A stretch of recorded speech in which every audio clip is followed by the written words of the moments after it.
이삭은 화를 안 내셨어. 근데 예수님은 이삭에 몇백 배를 화를 내셨어요. 야곱보다도 화를 더 많이 내시고요. 아브라함보다도 화를 더 많이 내셨어요. 그쵸? 그 화가 났어. 그래서 인자가 전에 있던 곳으로 가면은 올라가는 것을 본다면 너희가 어떻게 하겠느냐. 그래도 믿었어요, 안 믿었어요? 안 믿는다니까. 살리는 것은 영이니 육은 무익하니라. 이 말이 무슨 말이에요? 살리는 것은 영이야. 이 말씀이야. 말씀을 봐. 육. 나라는 존재를 보지 말라고. 나라는 존재를 뭐로 봐야 돼요? 살리는 말씀으로 보고 그 말씀이 너에게 들어가서 그 말씀과 그 말씀의 원형, 이게 지금 말씀이 로고스잖아요. 호로고스란 말이에요. 호로고스와 호로고스가 이렇게 서로 합쳐져서 하나가 되는 과정을 보라고. 그 설명하셨는데 사람들은 뭐를 봐요? 육을 봐. 육의 행위를 본다니까. 그럼 육의 행위를 보면은 믿어야 되잖아요. 지금 오병이의 사건 뒤에 바로 나오는 거니까. 믿습니까? 안 믿어요. 오병이어까지 체험하고도 안 믿는다니까요. 오병이어는 중요하지 않아. 뭐가 중요해요? 이 사람들에게 안식일을 지켰느냐? 그게 제일 중요해. 안식일을 지켰어? 율법을 지켰어? 그러니까 모든 율법의 기준이 지금 이 사람들에게 안식일이 돼 있는 거예요. 안식일도 안 지킨 주제에 저딴 말을 한다고 그 말이 무슨 힘이나 있기나 해? 우리는 당신이 안식일 지키기 전까지는 안 믿어. 잃어버리는 거예요, 지금 이 장면이. 그래서 64절 그러나 너희 중에 믿지 않은 자들이 있느니라 하시니 이는 예수께서 믿지 않는 자들이 누구며 자기를 팔자가 누구인지를 처음부터 다 알고 있었던 거예요. 저는 이거 안 보일까? 다 보이죠? 믿지 않는 사람들이 보여요. 믿지 않고 누구를 봐요? 말씀을, 이 복음을 믿지 않고 정성필이 어떻게 사나 이것만 관찰하고 있어. 저게 헌금 설교를 할까 안 할까? 야, 저게 11조 강조할까 안 할까? 야, 저게 지금 하나님을 신뢰하라고 그러는데 하나님을 뭐 기도도 하지 말라고 그러고 뭐 어쩌고 저쩌고 하면서 그냥 주여 믿습니다. 뭐 그러면서도 그냥 주여 해주시옵소서 할 때마다 그걸 체크리스트에 다 표시해놔. 간절하면 해주시옵소서 하는 거죠. 안 그래요? 체크리스트 다 표시해놨다가 나중에 이게 100점 만점에서 70점 이하로 내려가면 교회 샥 떠나버려. 그냥 떠나는 게 아니라 30까지 못했던 거 가지고 온 동네방네 이 동네 저 동네 퍼뜨리면서 다녀. 그럼 그 30개가 돌아다니면서 어떻게 돼요? 새끼를 쳐가지고 하지도 않은 일들을 지금 예수가 당한 일이 그대로 당하고 있는 거죠. 예수가 뭐라고 말씀하세요? 66절. 그때부터 그의 제자 중에서 많은 사람이 떠나가고 다시 그와 함께 다니지 아니하더라. 그리고 예수께서 12제자에게 이르시되 너희도 가려느냐? 그때 시몬 베드로가 대답하되 영생의 말씀이 주께 있사오니 우리가 누구에게로 가오리까? 했는데 갔어요 안 갔어요? 다 도망가요. 7장 딱 올라가자마자 다 도망가요. 7장에 보면 그 후에 예수께서 갈릴리에서 다니시고 유대에서 다니려 아니하시면 유대인들이 어떻게 해요? 죽이려 하기 때문에 안 다녔어요. 유대인의 명절인 초막절이 가까웠어요. 그 형제들이 예수께 이르되 당신이 행하는 일을 제자들도 보게 여기를 떠나 유대로 가소서. 그러니까 지금 제자들이 옆에 있어요 없어요? 아무도 없어. 6장에 그렇게 말해놓고 7장 넘어가자마자 다 도망가 버렸어. 왜? 예수를 죽이려 가니까. 예수를 죽이려 하니까. 예수는 왜 죽임 당해야 돼요? 왜 죽음의 위협을 당해야 돼요? 그 사람들 체크리스트에 걸려 있으니까. 그래서 죽이려 하는 거예요. 그럼 체크리스트에 체크하는 사람은 정말 착하고 선한 사람일까요? 아니면 스스로 신이 돼가지고 판단하는 사람일까요? 그렇죠. 하나님도 판단하지 않는데 자기가 판단하는 게 신이 돼 있다니까 스스로 신이 돼 있어요. 이거 지금 깨달으라고 우리 교회 온 거 하나님 보내주신 거 아니에요. 이거를 내가 신이라는 걸 깨달으라고 하나님 보내주신 거 아니에요. 그런데도 체크리스트에 체크하고 있어요. 이게 지금 6장 전반의 큰 주제입니다. 자, 오병이어. 오병이어 사건이 있고 오병이어 이후에 풍랑 사건이 있고 오병이어를 해석을 해줘요. 22절부터 59절까지. 그리고 60절부터 71절까지는 해석에 대한 제자들의 반응이 있습니다. 그러니까 여기서 사건의 발달은 뭐죠? 6장 전체를 이끌고 가는 가장 큰 테마는 뭐예요? 오병이어죠. 6장 전체의 가장 큰 테마는 오병이어예요. 이 오병이어를 통해 가지고 오병이어가 어떻게 해석되어지고 이 오병이어가 어떻게 받아들여지는지를 보게 되어 이게 설명해 주는 게 지금 이 사건인데 이 사건 가운데 풍랑 사건이 들어가요. 근데 풍랑 사건을 통해 가지고 마태나 마가는 풍랑 사건을 어떻게 묘사하고 있습니까? 드라마틱하게 묘사하고 있잖아요. 예수가 밤이 맞을 때 이렇게 걸어와. 어둠 가운데서 예수가 걸어와. 바다를 걸어와. 무리를 걸어오는 것을 보고 제자들이 놀래가지고 귀신이다 막 이러고 놀래가지고 자빠졌다가 어쩌고저쩌고 하다가 그냥 풍랑에 그냥 예수가 내니? 두려워하지 마. 안심해. 하면서 배에 오르시자 그들이 예수를 뭐로 알아본 거예요? 완전하신 신으로 알아보는 사건이 된단 말이에요. 요한복음은 어떻게 처리를 해요? 이 사건은 16절부터 21절까지 어떻게 처리를 하냐면은 이렇게 아주 심플하게 처리를 합니다. 다른 공관복음하고 다르게. 자, 16절. 저물매 이제 바다로 내려와서 배를 타고 바다를 건너 가버나움으로 갔는데 이미 어둡고 예수는 아직 그들에게 오시지 않았어요. 큰 바람이 불어 파도가 일어나고 있어요. 여기까지는 공관복음서하고 상황 전개가 비슷해요. 그런데 19절부터 제자들이 노를 저 10여리쯤 가다가 예수께서 바다 위로 걸어 배에 가까이 오심을 보고 두려워하거늘 이르시되 내니 두려워 말라 하시는데 이에 기뻐서 배로 영접하니 뭐가 빠져 있어요? 공관복음서하고는. 예? 마태복음에서는 의심했던 베드로가 저도 걷겠나이다 무리로 풍덩 들어간 사건이 들어갔고 마가복음에서는 그 사건은 빠지고 뭐가 들어가요? 놀래가지고 막 이게 귀신이다 이런 장면이 다 빠지고 여기서는 아주 담백하게 딱 풍랑이 일었어. 그런데 예수께서 나니까 두려워하지 마. 이에 기뻐서 배에 영접했어요. 뭐가 추가가 됐어요? 기뻐서가 추가가 됐고 나머지 디테일 사건들이 쫙 빠져버렸어요. 그렇죠? 의도가 있을 거 아니에요. 지금 요한복음의 의도가 배는 곧 그들이 가려던 땅에 이르렀더라. 무미건조하게 배는 곧 그들이 가려고 하던 땅에 머물렀더라. 무미건조하게 이렇게 지금 하고 있어요. 자, 풍랑 사건에서 빠진 게 굉장히 많아요. 지금 요한복음에서는. 풍랑, 이 마태나 마가나 누가에서 디테일하게 묘사했던 그 사건이 훌라방 빠져버렸어요. 이 사건의 의미가 있은 다음에 오병이어를 해석해 주는데 오병이어를 이 사람들이 못 알아듣는 거예요. 못 알아듣느냐 했더니 60절부터 71절 제자들의 반응이 어떻게 됐어요? 다 도망가 버렸어. 떠나버렸어. 예수를 다 버려버렸어. 오병이어의 기적까지 보고도 다 도망갔다고요. 왜 그랬을까요? 이걸 풀어내려고 어떻게 풀까 하다 보니까 이 지도를 보세요. 보이시죠? 이 지도가 제가 좀 키울게요. 이게 갈릴리 호수예요. 갈릴리 호수인데 지금 요한복음 6장은 지금 어디에서 일어난 사건이에요? 오병이어는 어디서 일어났어요? 벳세다. 공관복음 다 벳세다고 그 다음에 지금 여기 디베랴에서 6장 1절을 보면 어떻게 시작합니까? 6장 1절에 그 후에 디베랴의 갈릴리 바다 건너편으로 가세요. 자, 디베랴의 갈릴리 바다 건너편이 어디죠? 디베랴의 바다 건너편은 거라사도 될 수 있고 데가볼리도 될 수 있고 벳세다도 될 수 있는데 요 벳세다로 갑니다. 디베랴에서. 여기 디베랴 보이시죠? 네.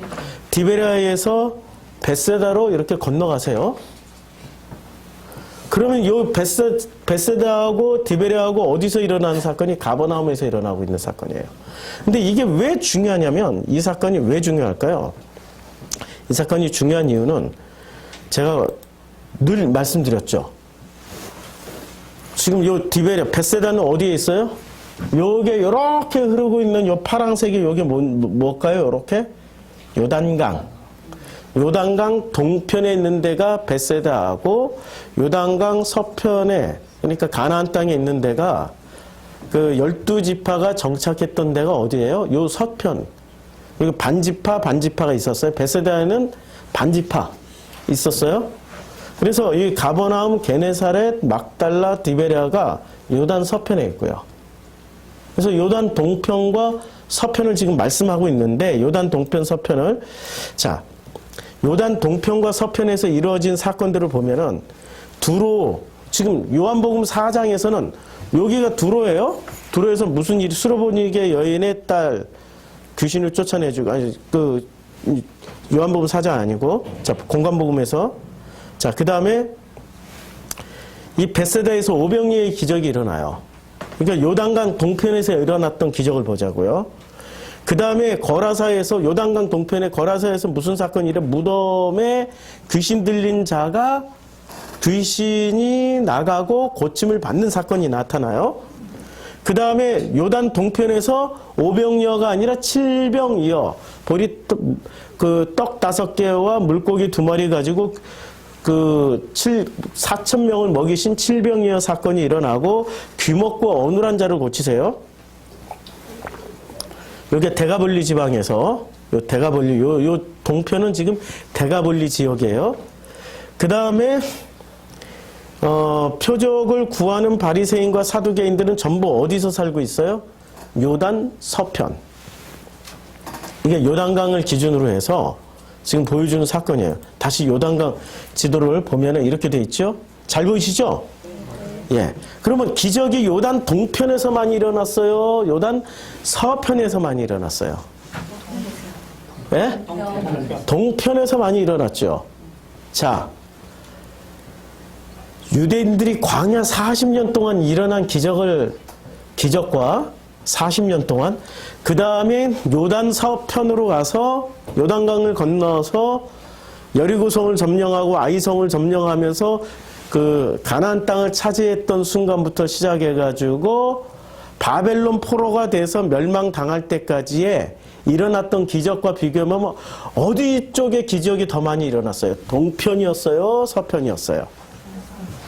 서편에서 훨씬 많이 일어났죠. 종류 가지수로 따지면은 요단 서편에서는 엘리야와 엘리사가 죽은 사람 살리고 기름 사건, 폭풍 사건, 뭐 바알 숭배자들 때려부시는 사건부터 시작해가지고 기적을 따지자면은 엘리야와 엘리사가 엄청난 기적을 많이 일으켰어요.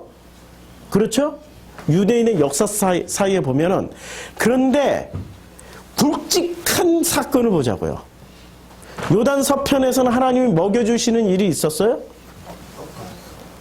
요단 동편에서는 다 먹여주시고 재워주시고 입혀주셨어요. 요단 서편에서는 먹여주시고 재워주시고 입혀주시지 않으셨어요. 자신들이 노력해서 먹어야 됐어요. 요단강을 건너는 순간부터 만나는 더 이상 오지 않았어요. 그렇죠? 그 다음에 구름기둥과 불기둥은 요단 동편에서 인도로 와주셨는데 요단강 넘어가는 순간 구름기둥과 불기둥이 사라졌어요. 없어졌어요.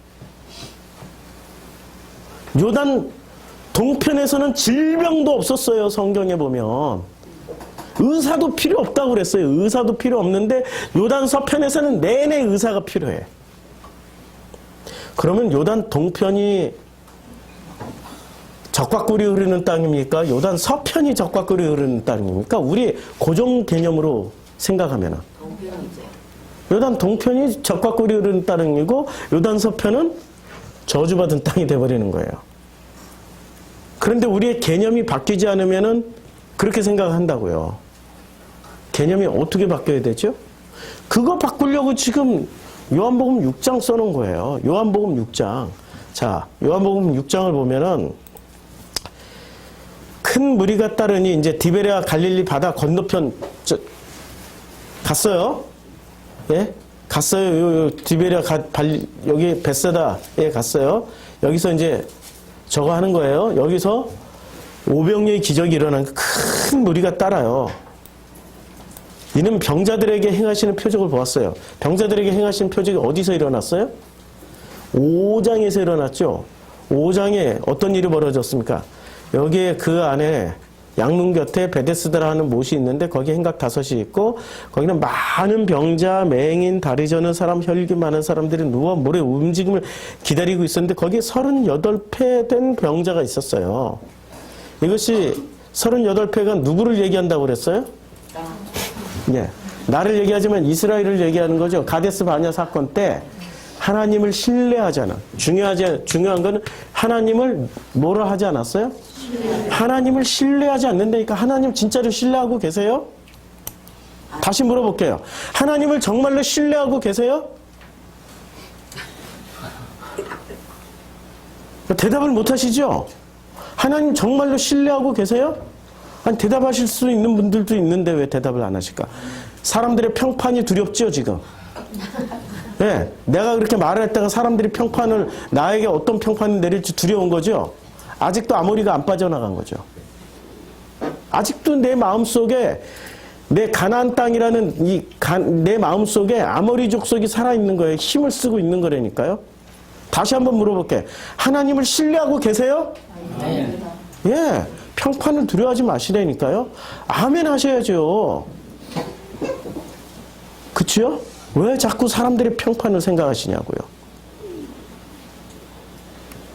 우리 교회는 희한하게 목사의 평판이 중요한 게 아니라 신자들 사이의 평판이 더 중요해. 그래서 자기네들끼리 작당하다가 목사 이상하다 그러면 휙 나가버려. 체크리스트에 하다가 어떻게 그렇게 형성되는지 모르겠어요. 복음 들으러 왔다가 복음하고 상관없이 자신들이 가지고 있는 선악 기준에 작당해가지고 휙 간다. 하나님을 신뢰 안 하는 거죠. 설사 제가 복음을 설교 안 하고 설사 제가 성격이 지랄 같아가지고 설교 시간마다 옛날에 그 할렐루야 무슨 천성 목사님 있잖아요. 그분처럼 처음부터 끝까지 욕만 디립다 대대고 하더라도 하나님을 신뢰하면 거기 있을 수 있는 거예요. 맞잖아요. 그래서 우리 종교에 끝까지 하나님을 신뢰하고 붙어있는 분들이 계세요. 그분들은 저는 정말 존경해요. 하나님을 신뢰하기 때문에 있는 거죠. 그런데 회장님을 신뢰하고 붙어있는 분들은 안 존경해요. 하나님을 신뢰하고 그 자리에 끝까지 자기의 사명을 감당하시는 분들이 있다고요. 그런 분들은 존경받아요. 존경할 수밖에 없어요. 기준이 하나님을 신뢰하는 거예요. 자, 그래서 3절에 이제 드디어 이 5장의 6장 2절에 이는 병자들에게 행하시는 표적을 보았어요. 이 병자가 어떤 병자한테 행하시는 38년 된 병자, 이 이야기는 하나님을 신뢰하지 않는 누구를 고치신 거예요? 이스라엘을 고치신 거예요. 이스라엘도 약자로 쓰자고요. 이스라엘을 약자로 쓰니까 S가 되네. 이 기가 막힌 우연이네. 이게 우연의 일치네. 38년 된 병자를 고쳤다라는 것은 이스라엘을 고쳤다라는 얘기예요. 그리고 이제 이스라엘을 어떻게 하겠어요? 하나님을 신뢰하게끔 만들어줬죠. 그런데 신뢰하게끔 만들어준 것을 보고 많은 사람들이 어떻게 돼요? 2절에 큰 무리가 따르고 있어요. 그래서 예수께서 산에 오르사 제자들과 함께 거기 앉으셨어요. 근데 산에 오르사 제자들과 함께 앉으실 때 마태복음 5장에서 이 장면이 나와요. 5장 1절에 예수께서 무리를 보시고 산에 올라가 앉으시니 제자들이 나오는 거예요. 그런데 내용은 달라요. 여기서는 산상수훈이 시작됐고 마태복음에서는 요한복음에서는 뭐가 시작돼요? 오병이어가 바로 시작돼 버려요. 오병이어의 기적 사건이. 그럼 마가복음 3장에서는 이제 주님이 어떻게 하시냐면 산에 올라가세요. 자, 3장 13절에 보면 또 산에 오르사 자기가 원하는 자들을 부르시니 나와요. 이 제자들이 나오는 거죠. 근데 마가복음에서는 산에 올라가서 뭐를 하셨어요? 12를 세우세요. 귀신을 내어 쫓고, 그리고 베드로의 이름을 시몬에게는 베드로라는 이름을 주세요. 이 사건이 일어나요. 근데 요한복음 6장에서는 어떻게 되냐? 예수께서 산에 오르사 제자들과 함께 앉았어요. 이 문장이 똑같죠, 지금. 마태복음 5장 1절 문장하고 마가복음 3장의 문장하고 문장이 똑같죠. 지금 뭔가를 굉장히 요한복음은 뭔가를 설명하려고 갖다 끌어다 썼어요.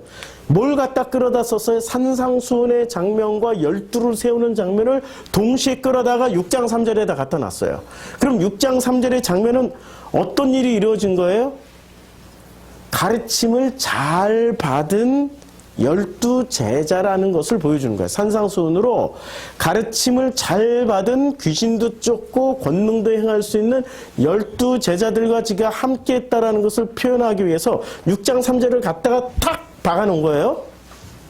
여기까지 이해하시겠죠?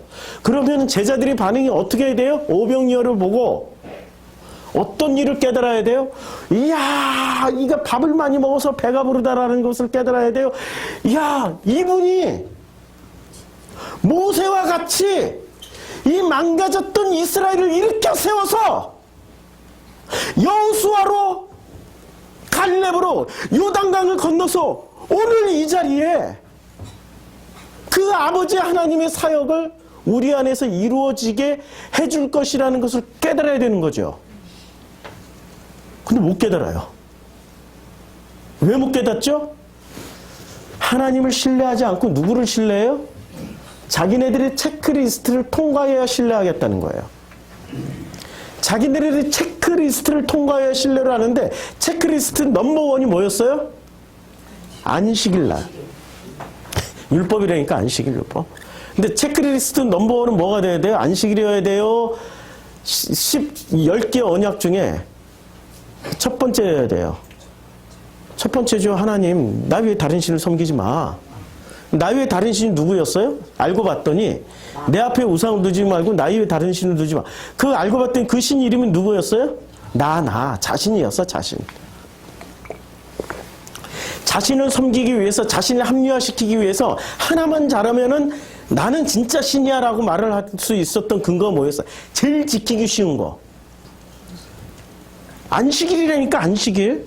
살인하지 마, 도둑질하지 마, 간음하지 마, 이웃을 헤아려고 거짓 증거하지 마. 이건 전부 다 엄청 어려운 거예요. 예수는 거기다 하나 더 했잖아요. 마음으로 미워하는 것도 살인이야 해버렸어요. 눈으로 보고 음욕을 품는 것도 다 이웃의 아내를 범하는 거야. 이래버리니 빠져나갈 구멍은 뭐만 있어요? 안식일 하나밖에 없는 거야. 그래서 안식일을 취하는 거예요. 지들이 제일 지키기 쉬운 거. 그 안식일을 딱 취했어요. 안식일의 체크리스트를 보니까 예수는 희한하게 기적과 이적을 전부 어디서 일으켜요? 무슨 날? 안식일 날. 안식일 날을 일부러 범해버리셨다니까. 일부러. 왜요? 주인이니까. 주인은 지켜도 되고 안 지켜도 돼. 그렇죠? 그런데 종은 지켜야지. 예. 지키고 싶으면 지키고 말고 싶으면 말고 하다가 어떻게 돼요? 죽어요, 그냥. 죽는다니까. 종은, 노예는 죽임 당해요. 건방진 놈하고 죽여버려요. 자, 산에 오르사 이제 마침 유대인의 명절이 6월절이 가까운지라. 이게 6월절을 언급하는데 아주 희한한 장면이 나옵니다. 6장 4절에 보면 이 6월절이 신약 성경에서 몇 번 언급되냐면요. 6월절이 언급되는데 마태복음부터 한번 볼게요. 이게 6월절이 히브리어로 이 헬라어로 파스카예요. 외우기 쉽죠? 파스카. 예. 파스카가 오늘 우리 성도님 중에 한 분이 우리 성도님들이 우리 부산 집회에 오시다가 교통사고 당하셨어요. 낸 게 아니라 당했어요. 뒤에 서 있는데 뒤에서 차가 와서 고속도로에서 팡 박았어요. 그 박은 차는 찌그러졌는데 이 차는 좀 멀쩡했대. 근데 문제는 그 안에 앉아있는 사람들이 어떻게 됐겠어요? 쾅 하면서 이제 좌우지가 뭔가 흔들렸어요. 그런데도 예배 지금 나와서 지금 참석하고 계세요. 참, 그 마음을 아시냐고요, 그 마음을. 우리 프루시코마의 성도님들이 그런 마음으로 이 예배에 나오셔서 참여하고 계시다라는 것을 저는 참 그 마음이 너무나도 놀랍게 소중한 거예요. 지금 이게 마음으로 신뢰를 해야 되는 거죠. 입술로만 신뢰하는 건 소용이 없어요. 그 입술로 마음으로 신뢰하는 것을 표현하기 위해서 뭐를 썼냐면 파스카라는 단어를 썼어요. 이 파스카가 뭐라고요? 헬라어로 파스카가 유월절이에요. 유월절. 예, 파스카가 유월절인데 지식 취하지 마세요. 뭐 모르면 어때? 파스카가 유월절이라는 거. 근데 이 파스카가 마태복음 이제 그 복음서에서 파스카 언급된 걸 다 찾아보자고요. 어떤 차이점이 있는지. 마태복음 25장 2절이죠. 너희의 아는 바와 같이 이틀을 지나면 유월절이라. 이틀 지나면 유월절이라고 언급했어요. 인자가 십자가에 못 박히기 위해 팔리우리라. 유월절은 뭐하는 날? 십자가에 못 박히기 위해서 팔리는 날. 이게 마태복음의 논제예요. 유월절하고 누구를 연결시켰어요? 예수 십자가 사건을 연결시켰어요. 마태복음 26장 17절 무교절의 첫날에 제자들이 예수께 나와 가로되 유월절 잡수실 것을 우리가 어디서 예비하기를 원하나이까? 그랬더니 예수님이 유월절 잡수실 것을 다 예비해 두셨어요. 유월절 잡수실 것을 요한복음 뭐라고 그래? 이는 내 살이요 내 피라고. 유월절날 먹는 그 어린 양 잡아서 피 바르고 그 양고기 먹고 했던 것을 누구라고 그래요? 예, 예수라고 그래요. 어디서요? 요한복음에서 13장에 나와요. 그 다음에 마태복음 28장 19절은 뭐라고 얘기하냐면 제자들이 예수의 시키신 대로 하여 유월절을 예비했어요. 이제 철저하게 유월절의 주인은 누구라고 얘기하는 거예요? 예수님. 마태복음은 자, 이틀을 지나면 유월절과 무교절이라. 지금 이틀을 지나면 유월절일과 무교절이라고 그렇게 표시했어요. 마가복음 14장 12절에 무교절 첫날 곧 유월절 양 잡는 날에 전부 다 지금 유월절을 누구랑 마태, 마가는 누구랑 지금 결부시키고 있어요? 예수. 그러면 뭐 더 이상 찾아봐야 다 똑같아요. 사실은 마가복음, 누가복음 다 똑같은데 요한복음만 유월절을 특별하게 언급하고 있습니다. 요한복음만 유월절이 요한복음 2장 13절부터 언급되는데 자 보세요. 2장 13절에 유대인의 유월절이 가까운지라. 지금 어떻게 유월절이 어떻게 됐다고요? 가까운지라. 유월절이라고도 표현 안 하고 며칠 전이라고도 표현 안 하고 유월절은 예수님과 밀접한 연관이 있다고도 표현 안 하고 그냥 가까운지라. 2장 13절. 그 다음에 요한복음 6장 4절 마침 유대인의 명절인 유월절이 어떻게 돼 있어요? 가까운지라. 지금 복음서하고는 전혀 다른 서술을 취하고 있어요. 어떻게 취해요? 연결도 안 시키고 예수님과 연결도 안 시키고 그리고 유월절 어린 양이라는 표현도 없고 지금까지는 다만 유월절이 늘 가까웠다라고만 얘기해. 2장에서도 가까운지라 6장에서도 가까운지라. 그러면 11장에서는 11장 55절에 유월절이 언급이 되는데 유대인의 유월절이 가까움에 맞죠? 지금 요한복음은 유월절을 지금 뭐라고 계속 표현하고 있어요? 가깝다 가깝다 가깝다. 유월절이 지금 요한복음은 왜 공생애가 3년인지를 어떻게 알 수 있다고요? 요한복음을 통해서 알 수 있는데 그 설날이 한 번인 것처럼 유월절이 1년에 한 번이죠. 이렇게 유월절이 몇 번 언급됐어요? 2장에서 한 번 언급됐고 6장에서 언급됐고 지금 11장에서 언급이 돼요. 3번 언급되니까 3년 맞죠? 그렇죠? 그러니까 예수님의 공생애가 3년이라는 증거가 요한복음에서 다 드러나는 거예요. 근데 3번 다 유월절을 언급할 때는 전부 다 공통분모가 뭐였어요? 가까운지라 가까운지라 가까운지라. 그러면 유월절이 이르렀어요? 아직도 안 이르렀어요? 아직도 안 이르렀죠? 자, 요거 이제 지워버립니다. 요거 지워버리고, 이제는, 요거 지워버리고, 요한복음 6장 개론을 다 지워버리고, 아주 중요한 걸 지금 설명하려고, 이게 6장 개론이 이거예요. 제가 지금 이렇게 자꾸 얘기하면은 놓치면은 재미가 없어져요. 제 설교는. 끝까지 집중해서 들으셔야 돼요. 놓치면 무슨 얘기하는지 왜냐하면 제가 서론본론 결론으로 설교를 안 하거든요. 그냥 미토스식으로 해요. 미토스. 이야기식으로. 여기가 지금 이스라엘이에요. 여기가 지중해고, 여기 이렇게 이스라엘 땅이고, 이렇게 넘어가면, 이렇게 넘어가면은 뭐가 되죠? 여기가 지금 이집트고, 여기 시나이 반도고, 이렇게 되는 거예요. 여기가, 자, 여기가, 근데 이스라엘은 이렇게 쫙, 여기 갈릴리 바다 사해, 여기 사해, 여기 갈릴리. 그럼 동편과 서편으로 나뉘어요. 그런데 동편에서는 이미 예수님 이 유월절은 어디서 일어났어요? 이쪽, 예, 들어가기 전에 여기서 애굽에서 일어났으니까 들어가기 전이니까 이 통로가 이렇게 돼요. 여기가 지금 고센 땅이고 시나이 반도에서 이렇게 40년을 돌다가 이렇게 해서 이렇게 들어가니까 실제로 애굽에서 일어났지만 요단 동편에서 일어난 거예요.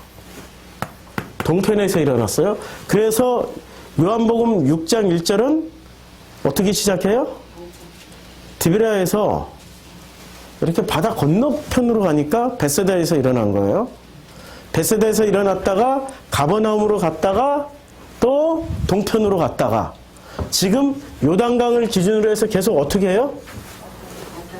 여기서 시작해서 갔다가 계속 왔다 갔다 하는 거예요. 뭘 설명해 주려고요? 동쪽과 서쪽에서 일어난 사건. 이것이 무슨 사건이에요? 동편에서 일어났던 사건들은 어떤 사건들이냐면 큰 사건이 유월절. 그리고 유월절 양고기를 먹고 출애굽하죠. 그러면 출애굽. 그 다음에 출애굽 해가지고 뭐를 하게 돼요? 만나로 먹고 구름기둥과 불기둥으로 지금 구름기둥, 불기둥으로 지금 인도함을 받고 성막을 세우고 이 성막을 통해서 진을 만들고 이 진을 통해서 뭘 배워요? 누구를 배워요? 하나님을 신뢰하는 걸 배우죠. 하나님을 신뢰하면은 드디어 뭐가 돼요? 하나님을 신뢰하는 사람이 자녀가 되고 아들이 되고 신부가 되고 또 뭐가 돼요? 군대가 되어서 어디로 건너가요? 요단 서편으로 건너가요. 신뢰를 해야 군대가 되는 거 아니에요. 신뢰하지 않는 군대는 어떻게 돼요? 백전 백패. 대장을 신뢰해야 백전백승. 그 대장도 하나님이시니까 백전백승이에요. 지금 이게 큰 모티브란 말입니다. 그런데 지금 요한복음의 그 유월절을 언급하는 사건들을 보면은 유월절이 11장 55절까지는 가까운지라 그랬어요. 근데 12장부터는 조금 달라져요. 왜냐하면 마지막 유월절이 11장 55절부터는 마지막 유월절이에요. 3년째 유월절이니까 표현이 달라져요. 어떻게 달라져요? 12장 1절에 유월절 엿새 전에 예수께서 어디로 가요? 베다니에 이르니. 자, 베다니는 어딘지 한번 볼까요? 요거는 지금 12장 사건이에요. 베다니는 어디서? 요게 요즘 갈릴리 주변이에요. 갈릴리 주변에 지금 없죠. 베다니가. 네, 갈릴리 주변에 없죠. 이렇게 좀 확대해도 갈릴리 주변에 없죠. 베다니가. 그쵸? 그러니까 어디서 벗어났어요? 지금 이 벗어난 데가. 갈릴리 주변의 이 호수를 벗어나서 지금 12장부터는 본격적으로 베다니에서 누가 살았어요? 죽었다가 살아난 나사로가 살았죠. 나사로 사건으로 시작돼서 이제 그가 살아나는 사건으로 인해 가지고 마지막 만찬으로 13장에 들어가요. 그리고 나서 곧바로 죽음으로 향해서 달려가요. 이게 요한복음 구조란 말이에요. 그러니까 요한복음 6장에서 요한복음 6장 4절에서 유월절이 언급되는 거는 지금 두 번째 유월절이에요. 그럼 두 번째 유월절이라는 것은 지금 첫 번째 유월절에서는 뭐 하셨어요? 2장에서는 예루살렘 성전을 싹 청소해버렸어요. 그 다음에 두 번째 유월절에는 뭐 하셨어요? 유월절이 가까울 때. 첫 번째 유월절 가까웠을 때는 싹 쓸어버렸고 두 번째 유월절이 가까웠을 때는 어떻게 하셔요? 뭐를 재현하세요, 지금? 뭐를? 지금 뭐를 재현하시냐고. 먹이시잖아요. 근데 그 먹이심이 서편에서 일어나요? 동편에서 일어나요? 동편 광야에서 일어나죠. 그렇죠. 그러니까 첫 번째는 싹 쓸어버렸어요. 싹 쓸어버리면서 뭐를 하라고 그랬어요? 출애굽하라고 하신 거죠. 이건 종교야. 종교니까 너희들이 종교에서 나와야 돼 하면서 뭐를 하신 거예요? 싹 쓸어버리시고 출애굽을 하라고 하신 거예요. 그렇죠? 첫 번째 유월절엔.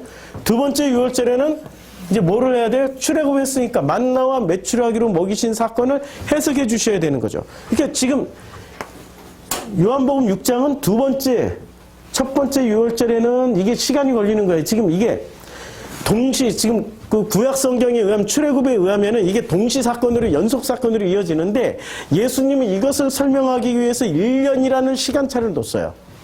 출애굽만 설명하는데도 몇 년? 1년. 그 다음에 광야에서 일어났던 만나와 메추라기 사건을 설명해 주는데도 1년. 그리고 마지막 유월절은 어떻게 돼요? 당신이 십자가에 죽으면서 뭐를 다 설명해줘? 그 유월절 어린 양이 나였고 이 만나와 메추라기가 누구라고? 나였다고. 예수 자신이었다고. 어디서 그것을 다 설명해 13장부터 17장까지 다 설명해 주고 있어요. 이게 요한복음 구조예요. 머릿속에 그려지십니까? 그러니까 지금 이 6장은 어디에 해당돼요? 광야에서 만나와 메추라기로 먹이시면서 성전을 가지고 설명하시는 장면이에요. 자, 이것을 제가 좀 요약을 했어요. 자, 요한복음 6장. 이게 글씨 엄청 크죠? 요한복음 6장. 떡의 논쟁이에요. 자, 마태복음 4장에 보면 진짜 떡이 뭐냐라고 말씀하고 있어요. 지금 이게 광야에서 일어나니까 제일 중요한 게 무슨 사건이에요? 먹이는 사건이잖아요. 광야에서는 만나로 40년간 먹이셨단 말이에요. 그 만나의 의미를 지금 유대인들이, 예수님 당시의 유대인들이 알아야 되는 거죠. 모르고 있으면 안 되는 거죠. 모르면 유대인이 아니죠. 그렇죠? 알아야 유대인인 거죠. 근데 알고 있었어요? 모르고 있었어요? 6장 전체의 결론이 제자들이 어떻게 됐어요? 어렵도다. 이 말을 누가 알아듣겠느냐? 우리 다 떠나버렸어. 그리고 12제자에게 물어봤어요, 예수가. 너희도 떠나려느냐 하라. 그렇게 말씀하실 때, 베드로가 뭐라고 말씀하세요? 영생의 말씀이 주께 있사온데, 우리가 네게로 가오리까, 그 말 해놓고 바로 세 구절도 넘어가기 전에 7장에 딱 넘어가니까 어떻게 돼? 다 도망가 버렸어요. 그러니까 광야 사건이, 예수님은 지금 요한복음 6장에서 뭘 보여주는 거예요? 광야 사건이 뭐 하는 사건이었다고요? 먹이는 사건이었어요. 먹임의 사건. 그러니까 함께 밥을 먹어야 돼요. 함께 밥을 먹어야 공동체가 되고 함께 밥을 먹어야 진짜 그 예수의 마음을 알게 되는 건데 이 먹고 나서도 전부 다 못 깨닫는 거야. 그렇죠? 아무도 못 깨달아요. 그리고 이 먹임 사건을 어떻게 이제 말씀하시냐면 이 먹임은 자 마태복음 4장에 보면은 40일을 밤낮으로 금식하시는 줄이신지라. 그리고 4장 3절에 예수 시험하는 자가 예수께 나와서 지금 이거 시험하는 자예요. 예수께 나와서 내가 만일 하나님의 아들이거든 명하여 뭐를? 이 돌들을 떡덩이가 되라. 예수께서 대답을 하셔요. 사람이 떡으로만 살 것이 아니요 하나님의 입으로부터 나오는 모든 말씀으로 살 것이다 라고 말씀을 했어요. 이게 신명기 8장에 나오는 말씀이거든요. 그럼 신명기 8장을 가서 보자고요. 신명기 8장. 지금 그 교통사고 환자도 지금 잘 앉아 있어요. 예, 힘들어도 조금만 버티십시다. 예, 우리 성도님들이 잘 해주셔야 인터넷 성도님들도 잘 듣고 자, 내가 오늘 명하는 모든 명령을 너희는 지켜야 하라. 그리하면 너희가 살고 번성하리라. 여호와께서 너희 조상들에게 맹세하신 땅에 그것을 차지하리라. 자, 내 하나님 여호와께서 이 40년 동안을 내 광야길을 걷게 하신 것을 기억하라. 이는 어떻게 해요? 너를 낮추고 40년 동안 광야길을 걷게 하신 이유가 뭐예요? 낮추시고. 왜 낮춰야 돼? 체크리스트를 다 가지고 있단 말이야. 예, 체크리스트를. 체크리스트를 다 가지고 있으니까 힘드시면 저 밖에 저 뒷자리에 가서 계셔도 되고요. 체크리스트를 가지고 뭐를 하고 있어요? 체크하고 있었단 말이에요. 하나님이 사람을 체크해야 되는데 사람이 누구를 체크하고 있어요? 하나님 체크했던 데가 어디예요? 광야예요. 그러니까 우리 광야 맞아요. 광야 맞다니까요. 이게 진짜야 가짜야라고 우리가 체크하고 있잖아요. 여기 계신 분들이, 우리 성도님들이. 자, 그리고 그래서 하나님이 어떻게 해요? 너를 낮추시며, 그리고 너가 누구예요? 우리잖아요. 너를 시험하시는 거예요. 그리고 내 마음이 어떠한지 그 명령을 지키는지 지키지 않는지 알려고 광야에서 40년 동안 넣어놓고 확인하신 거예요. 자, 3절. 너를 낮추시기 위해서 어떻게 했어요? 줄이게 하셨어요. 줄이게 했어요. 배고프게 했어요. 근데 이때 배고프게 한 것은 생명의 양식을 끊은 거예요? 육신의 양식을 끊어버린 거예요? 육신의 양식을 끊어버린 거죠. 육신의 양식을 끊어버린 거예요. 우리는 밥 굶으면 욕 나오잖아요. 네? 아니, 남자들 중에 밥 굶으면 욕 나오잖아. 밥도! 막 하고, 밥도! 부산에서 바로 딱, 부산에서는 그러잖아요. 배고프면 밥도. 알아들으셨죠? 또 너도 알지 못하며 내 조상들도 알지 못하던 만나를 어떻게 내게 먹이신 것은 사람이, 그리고 먹이신 이유가 뭐예요? 이렇게 만나를 주어서 먹인 이유가 사람이 떡으로만 사는 것이 아니요 여호와의 입에서 나오는 모든 말씀으로 사는 줄을 가르쳐 주기 위해서 만나를 먹이신 거예요. 그럼 광야에서 먹였던 것은 뭐를 가르쳐 주기 위해서? 떡이 살리는 게 아니라 뭐가 살려요? 만나. 이 만나가 살리는 거야. 근데 이 만나는 뭐라고요? 하나님이 우리를 살려주시는 진짜 생명의 양식. 그럼 하나님의 양식, 하나님이 주신 양식인데, 그럼 떡은 뭐를 살려요? 육신. 그럼 만나는 뭐를 살려요? 마음. 네, 마음을 살려. 그럼 마음은 끊임없이 뭐를 먹어야 돼? 복음을 먹어야 돼. 떡은, 육신은 끊임없이 뭐를 먹어야 돼요? 그래서 예수님이 요한복음 1장 14절에 뭐로 오셨어요? 말씀이 호로고스가 뭐로 오셨어요? 육신으로 왔어요. 그러니까 육신 안에 뭐가 들어가 있어요? 예? 육신과 호로고스가 하나 연합되어 있죠. 그럼 육신은 뭐를 먹어야 돼요? 떡을 먹어야 되고, 호로고스가 뭐를 대표하고 있어요? 마음을 대표하고 있단 말이에요. 마음은 뭐를 먹어야 돼요? 만나를 먹어야 되죠. 자, 육신으로는 떡을 먹어야 되고, 마음은 만나를 먹어야 돼요. 그러니까 이것을 가지고 시비를 거는 놈들이 왔어요. 그런데 이게 우리가 성전세를 바쳐야 되는데 이거 뭐라고, 돈에는 왜 이런 시비를 걸었을까요? 예수님이 상을 다 뒤집어 엎어버리니까, 환전하는 상을 다 뒤집어 엎어버리니까 이 바리새인들이 와가지고 기분 나쁘니까 시비 거는 거예요. 뭐라고? 자, 돈 봐.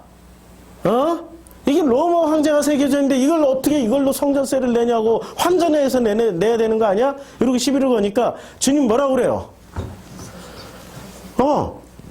이게 하나님 것은 하나님에게, 가이사 것은 가이사에게, 그렇죠?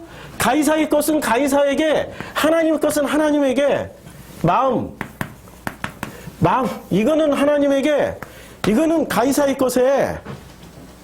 지금 이걸 통합시켜주는 데가 어디예요? 요한복음 6장 말씀이라니까요. 근데 이걸 알아들어요, 못 알아들어요? 어렵도다. 진짜 어렵죠?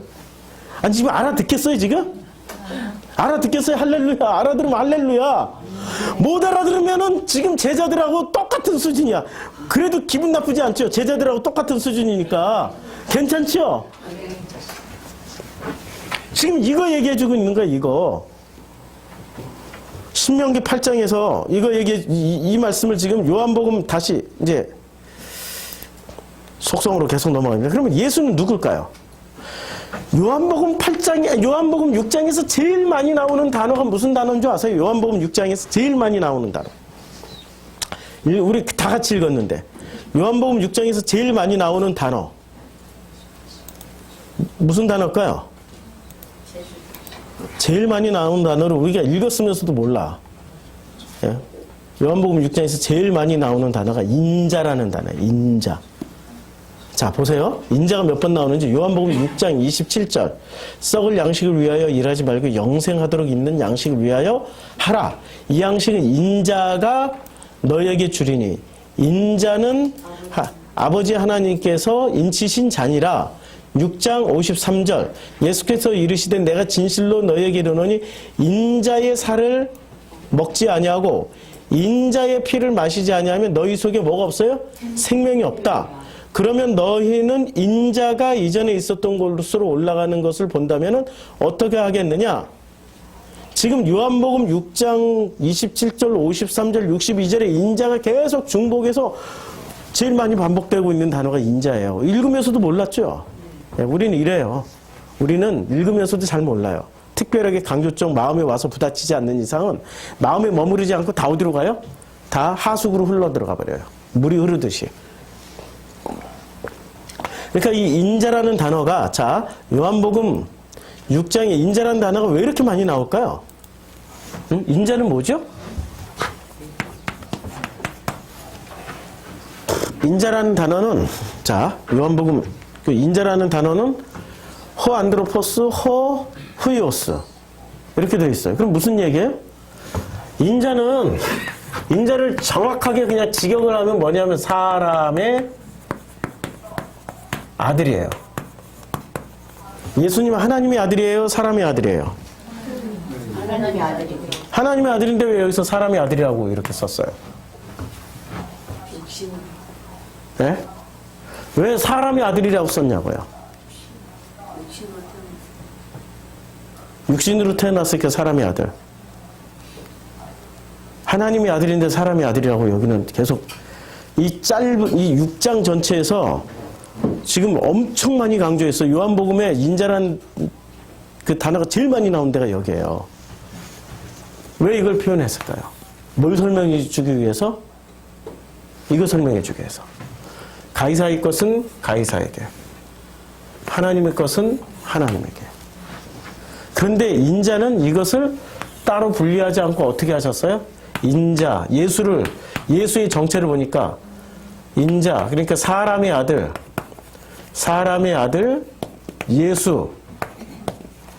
인자는 사람의 아들 예수. 그 다음에 또 두 번째 하나님의 아들 예수. 그 다음에 세 번째 하나님이신 예수. 요 세 가지를 지금 어디서 다 설명하려고 지금 요한복음이 시도를 해버린 거예요? 6장. 이거 쉽겠어요? 지금 이거 이해하기가? 너무 어렵죠? 그러니까 제자들이 어렵도다. 이 말을 누가 알아듣겠느냐? 이러고 서로 수군거리고 있었던 거예요. 이걸 지금 들어가기 위해서 개론을 지금 1시간 반을 넘게 했어요. 6장 들어가기 위한 개론이에요. 그러면 결론으로 무엇을 우리가 알아야 될까요? 자, 우리가 그 나라 이전에 나를 찾아야 돼요. 하나님 나라에 들어가려면 내가 누군지를 알아야 하나님 나라에 들어가는 거 아니에요? 근데 내가 누군지도 모르고 하나님 나라에 들어간다고 난리를 치고 있는 사람들이 있어요. 그냥 나라만 들어가면 돼. 그 나라에. 자기는 다 됐다. 이거야. 자기는 다 됐다. 그게 착각이라는 거예요, 지금. 우리가 지금 어디에 속해 있어요? 사람의 아들에 속해 있어요? 하나님의 아들에 속해 있어요? 하나님 자신에 이게 속해 있냐고요. 예수를 분석해 보니까 요한복음 6장에서 나를 알아야 된다고요. 나는 도대체 누구야? 나는 하나님의 사람의 아들이야? 하나님의 아들이야? 하나님 자신이야? 지금 나는 누구냐고. 지금 이거 얘기해 주고 있는 거예요. 자, 그래서 함석헌이 겪은 3.1운동 내용을 보면 좀 민족 대표 33인이 이제 서로 그런 얘기를 하는 게, 그러니까 실제로 33인 중에 대표를 누가 대표일까? 33명의 대표가 손병희 씨인데 실제 내용을 보면은 이승훈 선생이에요. 이승훈 선생. 함석헌은 후대에 태어나신 분이고, 그러니까 이제 선언문에 들어간 민족 대표 이름을 누구를 써야 될까 이렇게 서로 얘기를 하다가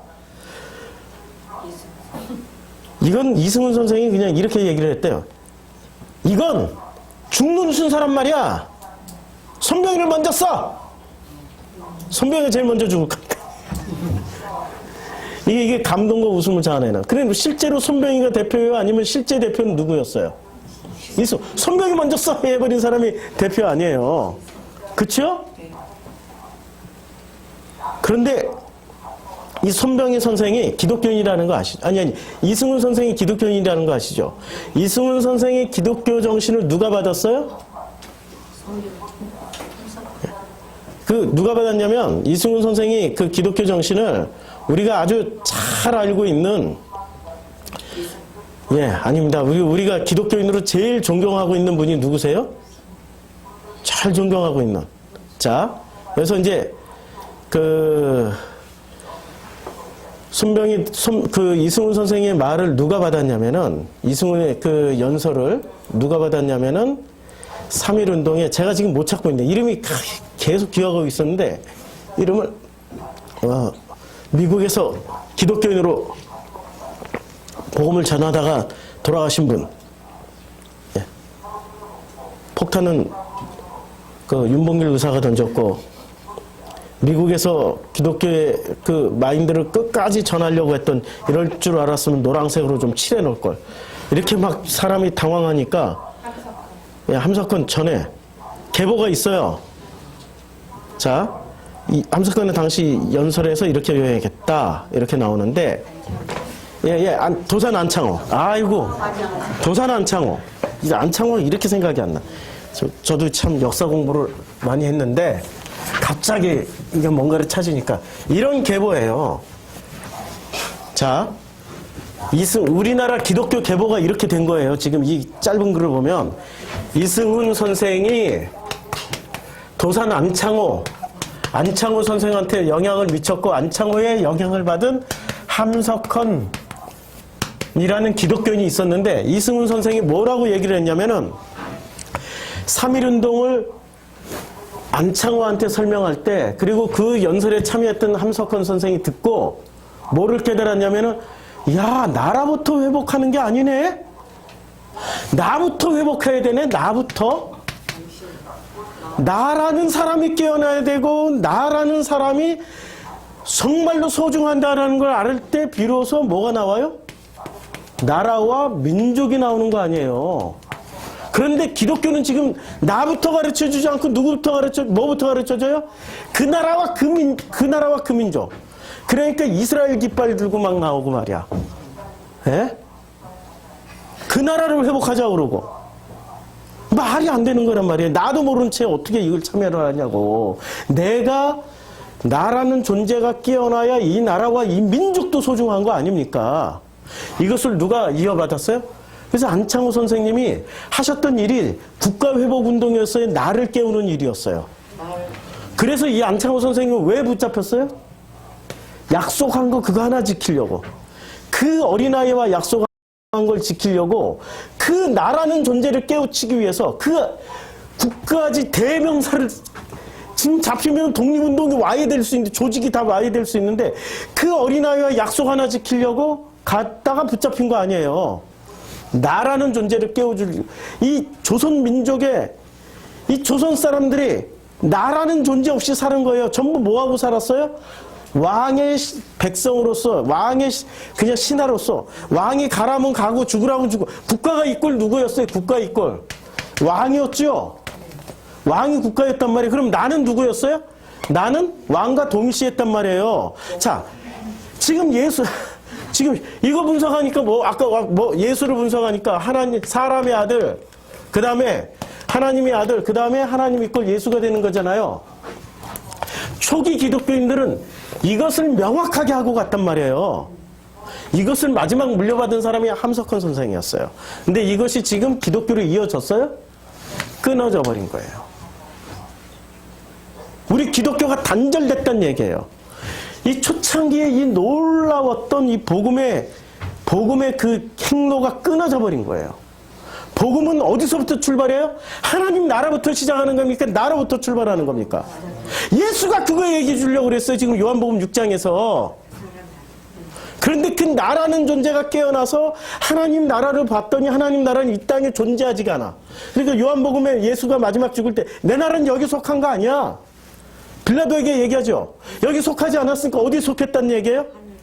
그렇죠.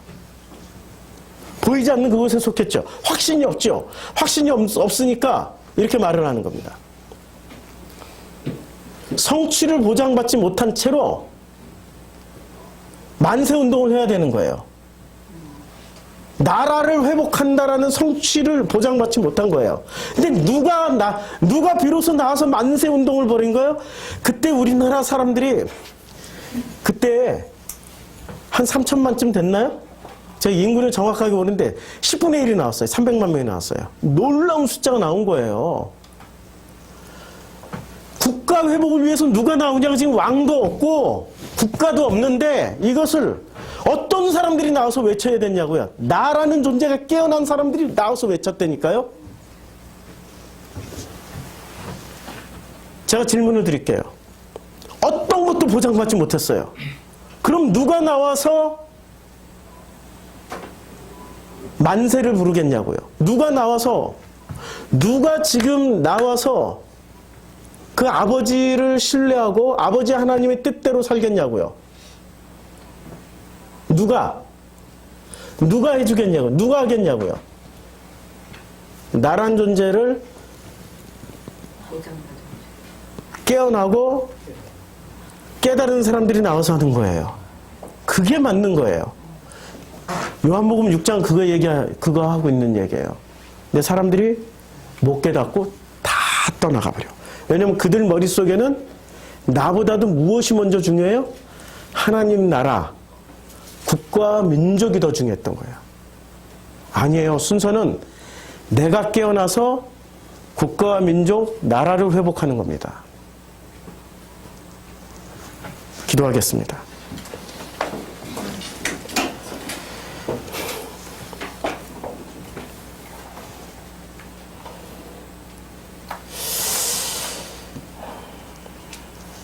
함석헌 선생이 이승우 선생의 말을 빌려서 썼습니다. 그때 당신은 사람 노릇을 할 것인가?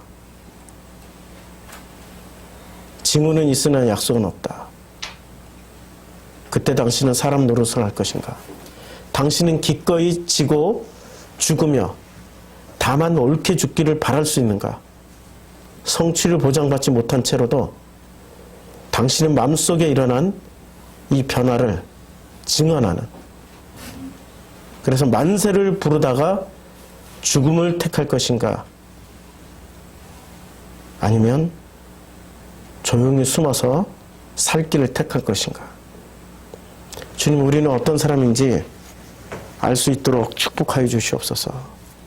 오늘 이 긴 설교가 헛되지 않도록 주님, 이제는 내 마음속에서 일어나고 있는 이 변화, 내 마음속에서 일어나고 있는 이 변화를 기꺼이 선택함으로 말미암아 죽을 수 있는 사람이 되도록 축복하여 주시옵소서. 예수님의 이름으로 기도드렸습니다. 아멘.